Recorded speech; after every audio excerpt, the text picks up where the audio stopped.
Thanks a lot, Chair.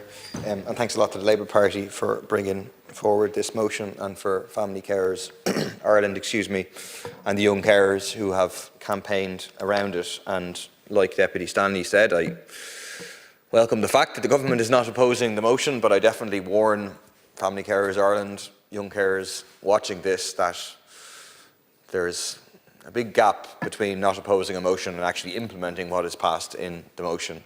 If the last government even had just implemented 50% of what was passed in this Dáil, we would be in a much, much better place as a country than we are. So the pressure needs to be kept up.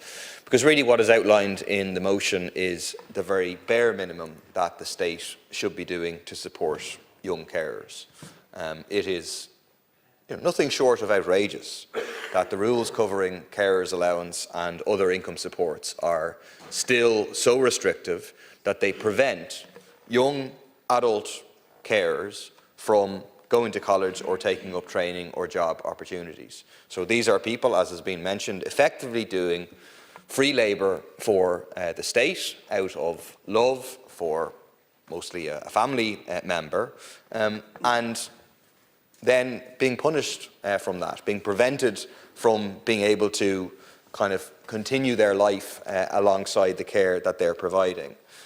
The entire system of means testing for carers' payments needs to go. All carers, including young carers, should be entitled as a right to the equivalent of a living wage. That would recognise in a real, material, impactful way the incredibly important work that they do and the vast amount of money that is saved by the state as a consequence of that work.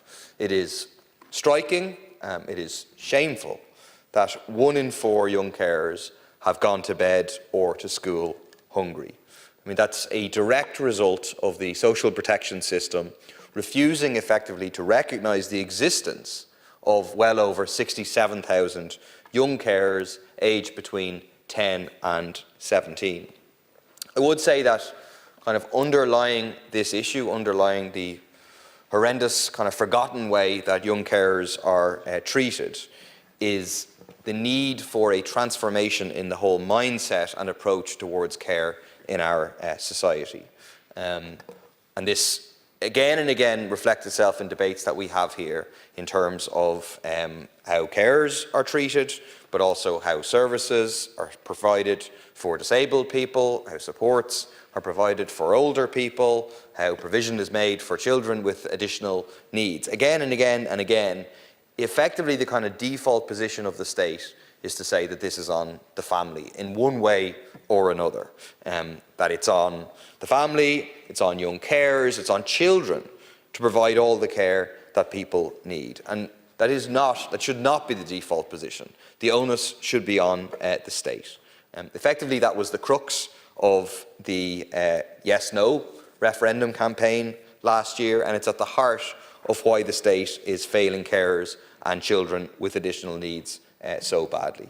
And I think, any idea that the role of the state should only be to provide funding and respite, and obviously that is the bare minimum, the fact that we have to talk and campaign for respite for children effectively, but it must be much more than that. The idea that fundamentally we leave care in the hands of carers, private individuals in the family home. Okay, we compel you, we force you, hopefully, to give something in terms of money, in terms of respite. It needs to be much more than that.